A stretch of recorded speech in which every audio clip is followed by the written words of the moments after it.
जय हिंद। स्वागत है आपका इंडियन न्यूज एनालिसिस के एक नए एपिसोड में। आज के इस वीडियो में हम बात करने वाले हैं भारत और रूस के रक्षा संबंधों के बारे में।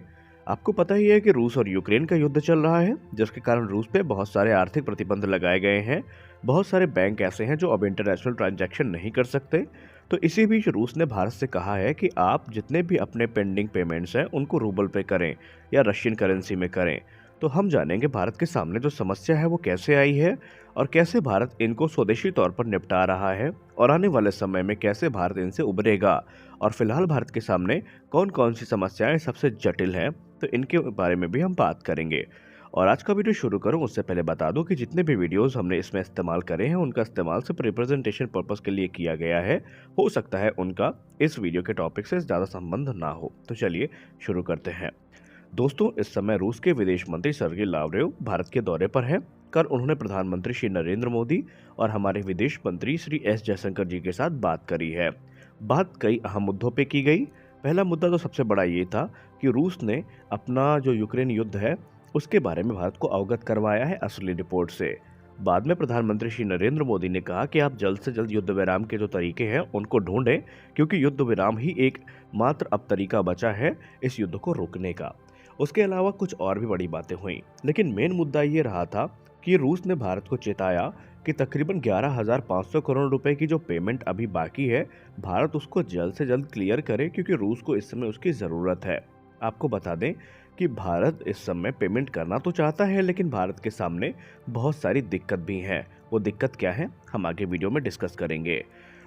फाइनेंशियल ईयर 2021-22 की बात करें तो भारत ने अपने डिफेंस कैपिटल को पूरी तरीके से यूटिलाइज करने की कोशिश करी, लेकिन फिर भी भारत की तरफ से प्रयास कम पड़े। भारत ने कहा कि अगर हम रूस की पेमेंट को क्लियर नहीं कर सकते तो क्यों ना हम अपने इसी डिफेंस कैपिटल का इस्तेमाल अपने स्वदेशी जो उपकरण हैं उनकी खरीद में करें।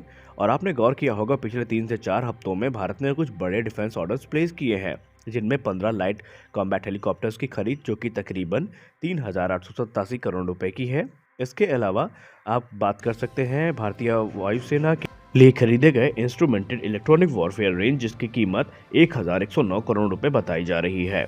इसके अलावा भारत ने कुछ और बड़े कॉन्ट्रैक्ट साइन किए हैं, जिसके अंतर्गत भारत इलेक्ट्रॉनिक्स लिमिटेड के साथ 1,993 करोड़ रुपए का कॉन्ट्रैक्ट शामिल है, जो भारतीय वायुसेना के मिग-29 की फ्लीट को अपग्रेड करने के लिए है। दरअसल इस राशि में भारत ने एडवांस इलेक्ट्रॉनिक वॉरफेयर सूट्स को खरीदा है, जो कि इंडियन एयरफोर्स के इन जेट्स में इस्तेमाल किए जाएंगे। भारतीय नौसेना की बात करें तो 887 करोड़ रुपए का एक और कॉन्ट्रैक्ट लार्सन एंड टुब्रो के साथ साइन किया गया है, जिसके अंतर्गत 2 मल्टीपर्पज वेसल्स की खरीद शामिल है। डिफेंस सोर्सेज ने अलग अलग मीडिया हाउसेस को ये बताया है कि जो एडवांस पेमेंट है कई बड़े प्रोजेक्ट की, वो ऑलरेडी भारत ने करनी शुरू कर दी है, और भारत ने कर भी दी है। और कुछ तो ऐसी माइलस्टोन पेमेंट है जो भारत ने काफ़ी बड़े पैमाने पे की है। पिछले वर्ष आपको याद हो, भारतीय सेना के लिए 118 की संख्या में Arjun mark 1A main battle tanks की खरीद करी गई थी। और सोर्सेज ये बताते हैं कि भारत ने अपने डिफेंस कैपिटल का इस्तेमाल करते हुए तकरीबन 1,300 करोड़ रुपए से ज़्यादा की जो राशि है उसकी पेमेंट करी है, और ये पेमेंट की गई है आर्मर्ड व्हीकल निगम लिमिटेड को। और भारत रशिया की जहां तक बात रही, तो रशिया से भी भारत पूरी तरीके से पेमेंट को क्लियर करने के बारे में काम कर रहा था, और माना जा रहा था कि जनवरी तक भारत ने पूरा खाका तैयार कर लिया था कि रशियन जो पेमेंट है 11,500 करोड़ रुपए की, वो फाइनेंशियल ईयर 2021-22 के खत्म होने से पहले पहले कर दी जाएगी। और बताया तो ये भी जा रहा था कि कुछ पेमेंट कर भी दी गई थी। मेन पेमेंट जो अभी बाकी है रशिया को करने के लिए, उनमें S-400 एयर डिफेंस सिस्टम की पेमेंट बाकी है। इसके अलावा 2 P-1135-6 जो क्लास की शिप्स है उनकी पेमेंट बाकी है, जो कि रशिया में बनाई जा रही हैं। और स्पेसिफाइड नंबर्स में जो Bharat स्मर्च multiple rocket launcher system को खरीद रहा है, इसकी पेमेंट भी अभी भारत ने नहीं करी है। और भी कुछ रक्षा उपकरण हैं जिनकी पेमेंट रशिया को की जानी बाकी है। भारत की जो डिफेंस सर्विसेज है वो पूरी तरीके से रशियन पेमेंट को क्लियर करने के लिए जो बैंकिंग का काम है वो कर रही थी, लेकिन जिस प्रकार रशिया पर इकोनॉमिक सैंक्शन लगाए गए, उससे भारत के सारे जो कह सकते हैं विकास था इस क्षेत्र में, वो रुक चुका है। और क्योंकि अब भारत इस समय पेमेंट नहीं कर सकता डॉलर्स में या दूसरी करेंसीज में, तो रशिया ने भारत से कहा है कि आप पेमेंट रूबल में कर दें। और रूबल में भारत के लिए दिक्कत ये है, जिसके बारे में अभी हम आगे डिस्कस करेंगे, कि भारत को क्या क्या प्रॉब्लम्स आ सकती है। दरअसल आपको बता दें कि रूबल में पेमेंट करने के लिए भारत के पास सबसे बड़ी दिक्कत तो ये है कि भारत के कुछ ही बैंक ऐसे थे जो अभी तक रूबल में ट्रांजैक्शन करते थे, लेकिन मौजूदा समय में कोई भी भारतीय बैंक इस ट्रांजैक्शन को करने के लिए तैयार नहीं है। और उसका कारण ये है कि दो रशियन बैंक वीटीबी और सबर बैंक, जो कि इस तरह की पेमेंट्स को एक्सेप्ट करता था, 2018 से भारत इसमें पेमेंट कर रहा था, वो भी अब सैंक्शंस के अंदर आ चुके हैं, जिसका मतलब ये है कि उनमें भी ट्रांजैक्शन हो पाना काफ़ी मुश्किल है। और इसीलिए भारत रशिया के साथ मिलजुल के एक ऐसे रास्ते की तलाश कर रहा है जहां भारत पेमेंट भी कर सके और भारत को भी किसी प्रकार का कोई खतरा ना हो। वहीं डिफेंस सोर्सेज ये कहते हैं कि अब भारत ने पूरा मन ये बना लिया है कि जो बहुत ज़रूरी उपकरण होंगे वही रशिया से लिए जाएंगे, अन्यथा जो स्वदेशी उपकरण है उनको हम ध्यान देंगे। दोस्तों, अगर आप भारत के रक्षा बजट 2021-22 को गौर से देखें तो आपको पता चलेगा कि भारतीय सेनाओं ने इस रक्षा बजट का पूरा इस्तेमाल किया नहीं।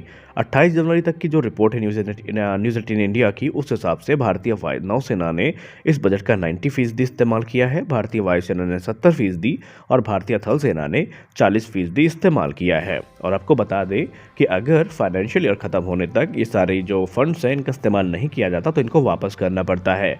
यही कारण है कि भारत जल्द से जल्द इनका इस्तेमाल करने के प्रयास में था, भारतीय सेनाएं इनको इस्तेमाल करने के प्रयास में थी, लेकिन क्योंकि रशिया प्रतिबंधों के अंदर आ चुका है इसलिए भारत के लिए पेमेंट कर पाना आसान नहीं है। और रशिया के जो विदेश मंत्री हैं उन्होंने इसी चीज़ पर जोर दिया कि भारत इस समय जो S-400 एयर डिफेंस सिस्टम, दूसरे सिस्टम्स की पेमेंट बाकी है उनको जल्द से जल्द करे। तो यहाँ पर पूरे अभी रिपोर्ट का सार ये है कि भारत इस समय अपने जो डिफेंस बजट का बड़ा पोर्शन है वो खुद स्वदेशी उपकरणों पर इस्तेमाल करने के लिए ज़्यादा आतुर है। और आने वाले समय में ये भारत के लिए एक अच्छा संकेत भी है, क्योंकि आत्मनिर्भर भारत इनिशिएटिव के लिए ये एक बहुत अच्छी बात है। तो फिलहाल के वीडियो में बस इतना ही, मिलते हैं अपने अगले वीडियो में, तब तक के लिए जय हिंद।